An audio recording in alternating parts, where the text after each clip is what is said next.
I was standing outside the small railway station when I first saw the stranger. It was almost midnight and the last train had already disappeared into the darkness. The station was nearly empty except for an old woman sitting beside the ticket window and a man standing beneath a broken street lamp. He had never seen him before, looked to be around 60 years old, wore a long dark coat and held an old brown suitcase in one hand. For some reason he was staring directly at me. I tried to ignore him and started walking toward the road. That I heard his voice behind me. Your mother was named Eleanor. He stopped immediately. Me heart began beating faster. He slowly turned around. The stranger was still standing beneath the street lamp. He had never told anyone my mother's Namesh had died 12 years earlier when I was only 10. For years I had avoided talking about her because every memory of her made me feel empty. Even my closest friends did not know her name. My mother had always been simply Mum to me. I walked back toward the stranger. How do you know my mother's name? He looked at me with sadness in his eyes. Because I knew her before you were born. He felt a cold shiver move through my body. Ho, are you the man? Looked down at his suitcase. Me name is Thomas. Your mother asked me to find you one day. I stared at him in disbelief. Me mother had never mentioned a man named Thomas, at least not to Meth. And he reached into his coat and pulled out a small faded photograph. He handed it to Meth. Photograph showed my mother standing beside a young man. She looked happier than I had ever seen. Harry turned the photograph over. There were 4 words written on the back in my mother's handwriting. In my daughter, when she is ready. Me hands began to shake. Thomas looked at me and quietly said, your mother never told you the truth about the night she disappeared. He could not breathe. The best there was something about his words that frightened me. Mother had not simply Deech had disappeared for 3 days before anyone found her, and I had always believed that those 3 days were something nobody could explain. But now a stranger was standing in front of me holding a message written by my mother, and he seemed to know exactly what happened at night she vanished.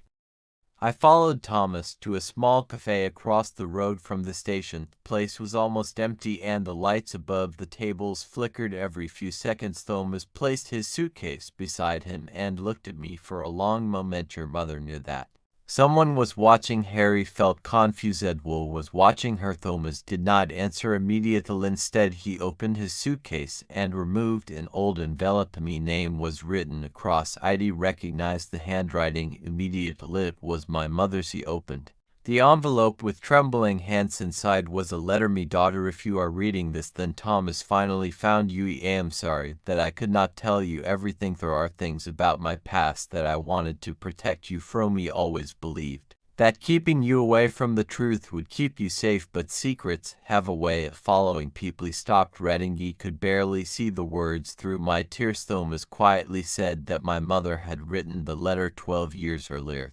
Same week she disappeared.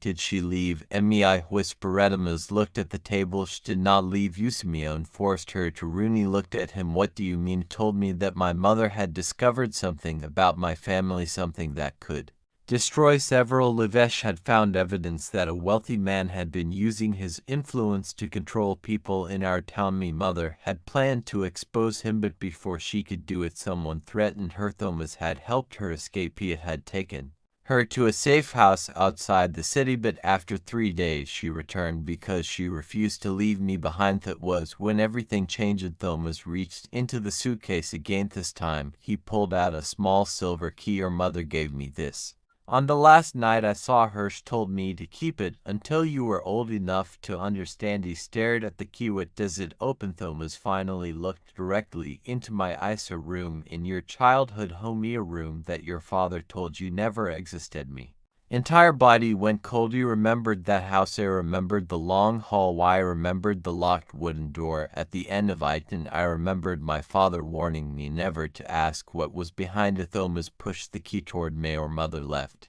something there for you, something she wanted you to find. When you were ready, took the key. For the first time in 12 years he felt that I was finally standing at the beginning of the truth. I returned to my childhood home before sunrise. The house had been empty since my father Didi had avoided coming back because every room reminded me of the life I had lost. Thomas followed me quietly. I walked through the dusty hallway until we reached the old wooden door. The lock was covered with rusty. Inserted the silver key. For a moment nothing happened, and then the lock clicked. The door opened slowly. Bend. It was a narrow staircase leading underground. He had never known the house had a basement. Thomas turned on his flashlight, walked down in silence. At the bottom was a small room filled with old boxes. There were photographs everywhere. Terpsterns, dozens of pictures of my mother. He picked up one photograph. It showed my mother holding me when I was a baby. Behind her stood Thomas, but there was another person in the photograph. Me father. He looked at Thomas. You knew my father too? Thomas nodded. Was my best friend. He could not understand. If he was your friend, then why did he hide all this from me? Thomas looked away. Because your father was afraid. Afraid of whom? Thomas took a deep breath. Afraid of the man your mother was investigating. Then he handed me another document. It was a police report. Me mother's name appeared on the first page of it. What shocked me was the detective report had been filed 2 days before she disappeared. Acting to the report, my mother had claimed that someone had entered our house during the night. She believed they were searching for something. She searched through the boxes. Then I found a small diary. It belonged to my mother's. Final pages were filled with short notes. Thomas knows the truth. Me husband knows the truth. That my daughter must never know, not until she is safe. I turned the page. The final sentence was written in darker ink. If they find me, tell my daughter that I loved her every day. I broke down crying. Thomas stood beside me without saying anything. Then I noticed something strange. There was a photograph hidden inside the diary. It showed my mother standing beside a large old building. In the back she had written an address. Thomas looked at it and suddenly became polite. No, this place. What is? I stared at me. Is where your mother went after she disappeared. He held the photograph tightly. Then Thomas whispered something that changed everything. Your mother did not die 12 years ago. I looked at him in disbelief. He was alive when I last saw her, and according to Thomas might still be alive today.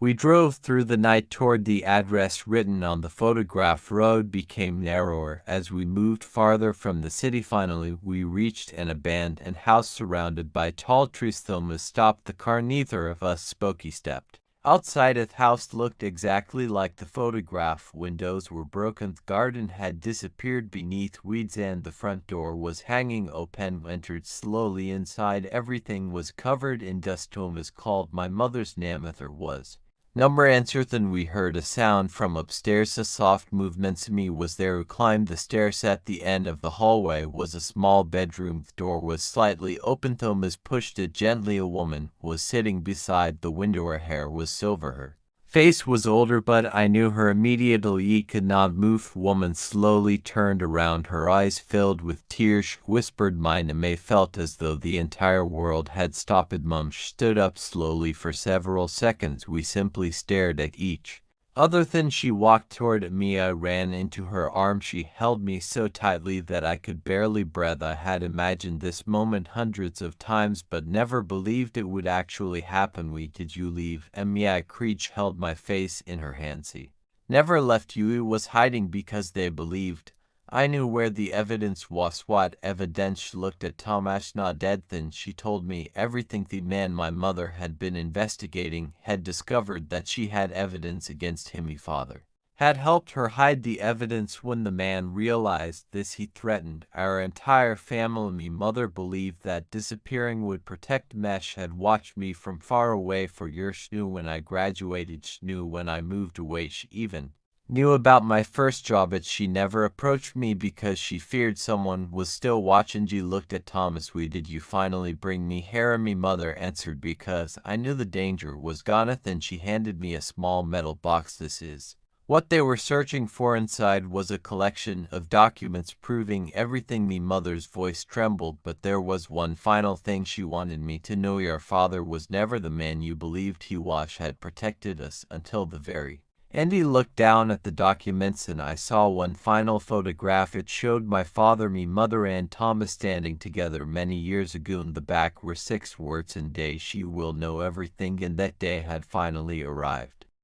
We stayed inside the old house until morning. Me mother told me stories about my childhood that I had completely forgotten. She remembered the little things, songs I used to sing where I would hide beneath the table when I was afraid. The first time I called her mum for the first time in 12 years, he felt like I was hearing my own childhood from someone who had actually been there before we left. Me mother gave me the final letter she had written it years ago, but she had never been able to give it to me. I opened it slowly. Me daughter, if you ever read this letter, then I hope you have finally found peace. I never wanted you to grow up believing that I abandoned you. Every day I wanted to come back. Every day I wanted to hold you, but I believed that staying away was the only way to keep you alive. I am sorry for every birthday I missed, every Christmas I spent far away, every night when you needed your mother. Please remember one thing: none of it happened because I stopped loving you. It happened